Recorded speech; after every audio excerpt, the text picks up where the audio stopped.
Alrighty guys, welcome back. Currently now just pulling in the driveway with a new purchase, a new vehicle. Went ahead and picked up this afternoon. So what it is here guys, it's a Tahoe. Figured finally buy an SUV to do a build on. So I actually couldn't find a Ford Excursion anywhere, which is the biggest, baddest, just best SUV ever made. Couldn't find one around here. And when I do a build on one of those here soon, I'm going to make sure to buy one that's a diesel and then just do an engine build on that.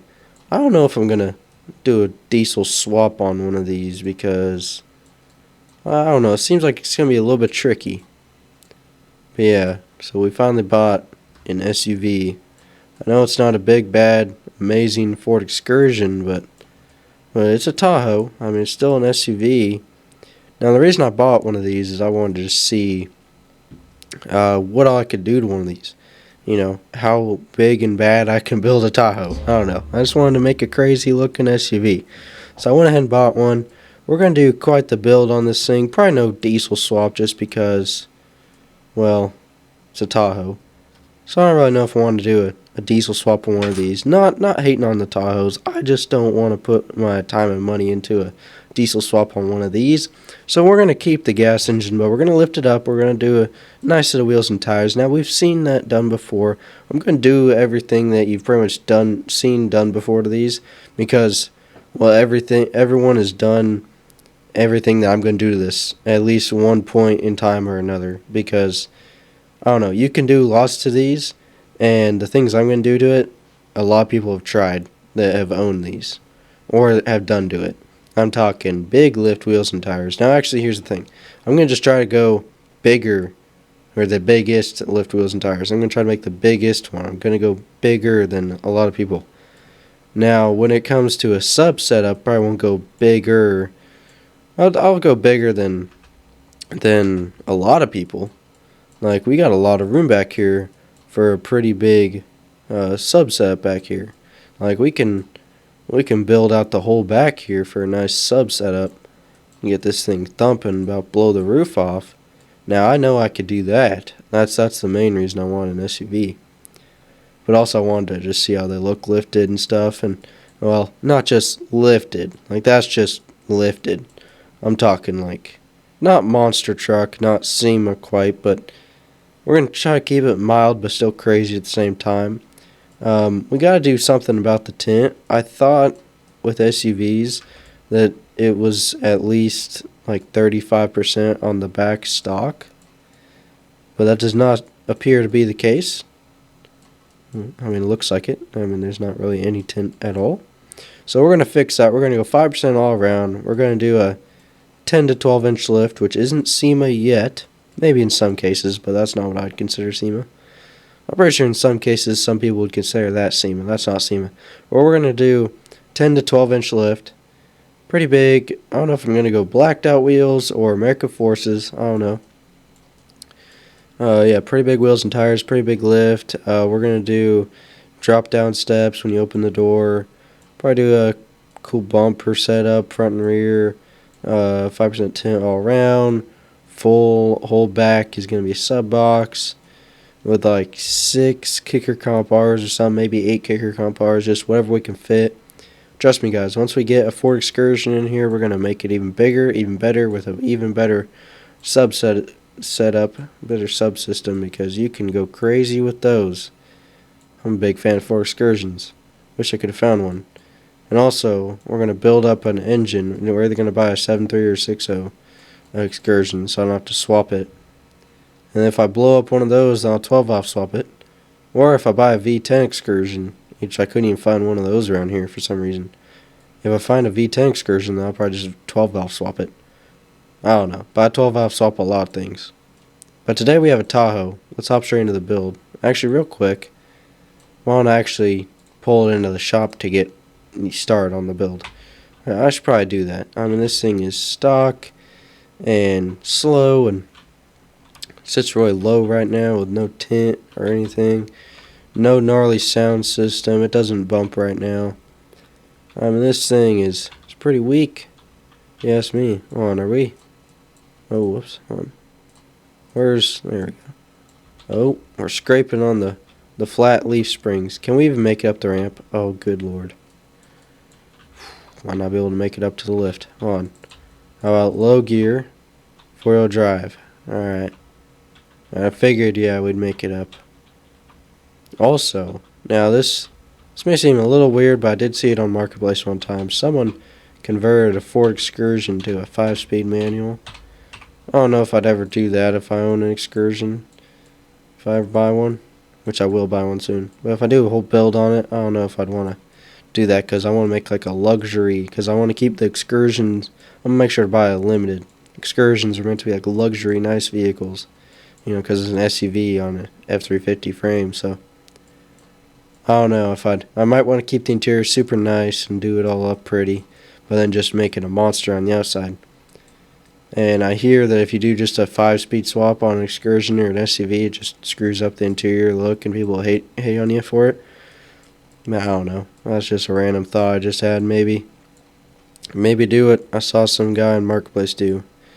Throw in a 5-speed on my Ford Excursion. Why am I thinking about Ford Excursions right now? We have a Tahoe to build. Alright, so now I've gotten all my thoughts out of the way. I'm going to go to this barn. I got some parts in that barn. And, I mean, I keep the workshop pretty clean. But I got my inventory bin over here is what I like to call it. The barn is my inventory bin. Got a lot of parts to build up. Stuff like this. You know what? I think I got some wood for a sub box, some actual speakers, probably in the house. Yeah, I keep my subs in the house. I got a whole inventory in there. I got some parts in the garage. Lift wheels and tires are in there. Oh no, I keep the wheels and tires in here. Some of them. I have a couple black sets, old spares in there, but I might keep my American Forces in here. I don't know. Guess you guys will never know if anyone tries to come on the property and swipe anything, but yeah. I might have a set of American Forces in there. Alright, we're going to see what we can do with this. Gotta grab the roll of tint in here.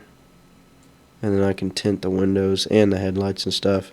I don't know, we're just going to grab all the pieces one by one. Slowly put everything together. I guess I'll catch you guys once the build is done. Alrighty guys, now this build may surprise you a little bit, because it surprised me just as much. Now let me just say this real quick. This is probably, in my opinion, by far the coolest build I've done yet. Just because I'm a big SUV lover, even though I don't think I've ever built an SUV besides from a 4Runner one time, but that was squatted and all I did was level it. I didn't do the build on it. But you guys need to see this thing. I mean, it's pretty crazy from what it was, and let me just show you guys. Here it is. I mean, this thing looks like this, like I just built a Silverado, but it's an SUV. I mean, it's a Tahoe, and it looks sick. I mean, allow me just to go through every little thing I did to it. Besides from the 10-inch lift, 38-inch tires, we got some 24-inch wheels. We got an off-road heavy-duty bumper, which is just the stock one that came with it. It's not the stock bumper, but it's the one that I bought it with. So, yeah, that's the bumper that the previous owner put on it. I wonder what the previous owner's vision was for this thing, because he put the bumper on it. Probably because he hit a deer with it or something. I don't know the history of this thing. Full 5% tint all around. I don't know if I really said that correctly. Full 5% tint all around. Sound like I said a little bit quick. Tinted the headlights, tinted the tail lights, and the bumper, the wheels and tires, the lift, tail mirrors, full straight pipe exhaust back here, beefy shocks. What else? Did some engine work, and full repaint, of course, full repaint. This thing is insane. Went ahead and definitely didn't spray paint, but I just painted all the, definitely powder coated all the suspension components. Looks pretty good. Looks pretty good if you ask me. We gotta take it for a test drive. Let's take this puppy for a test drive. Oh, it looks so good. Oh, light bar on the top too. I just kind of went to town on this thing, and I definitely didn't take off the fender flares and cut up the fenders a little bit. Definitely didn't. No, I did, but yeah, I'd say it looks pretty good. Oh no, this thing is not slow anymore. Shoots flames out of the exhaust. We got some beefy tires on it as well, with some nice shiny black wheels as well. And this thing drifts. It's got some nice big tow mirrors on it. It's really bright at night with the nice light bar and the bright LED headlights and everything. And now this thing can go completely off-road, no hesitation at all. It's got great off-roading capabilities. You know, this SUV I would definitely call a truck. I would classify this as a truck. Now, it's no Ford Excursion, because that is on definitely a truck frame, F250/F350 frame. Yeah, I mean, this thing's pretty good at off-roading. I just ran over a fence. This thing handles really smoothly as well, too. Drives really good. And it's good at off-roading as well, and sliding corners. So it can drift, off-road. I'm glad I didn't have to pick this thing up from the junkyard in there. That Jeep was a mess. That Jeep I picked up from the junkyard, that's the first and last time I pick up something from a junkyard, unless it's actually a complete gem. I don't know, the nicest thing on that Jeep was just the wheels and tires. But besides from that, it wasn't really that nice. But this thing was really nice when I bought it stock, and I built it to be even nicer. And look how much fun we're having on this thing, in this thing. I mean, it's pretty nice now. It's lifted, has the wheels and tires, tow mirrors, light bar, tent, gun rack in the back, exhaust. I mean, I just kind of went all out with this thing. And also, it's got drop down steps as soon as you open up the door. That's also a plus. Yeah, guys, I think that's going to wrap it up for the Tahoe. Hope you guys liked it. Hope you guys enjoyed today's video on it as well. Leave a like if you did, subscribe if you're new and you haven't already. And with that one, thanks for watching. And with that, catch you guys very, very soon in the next one.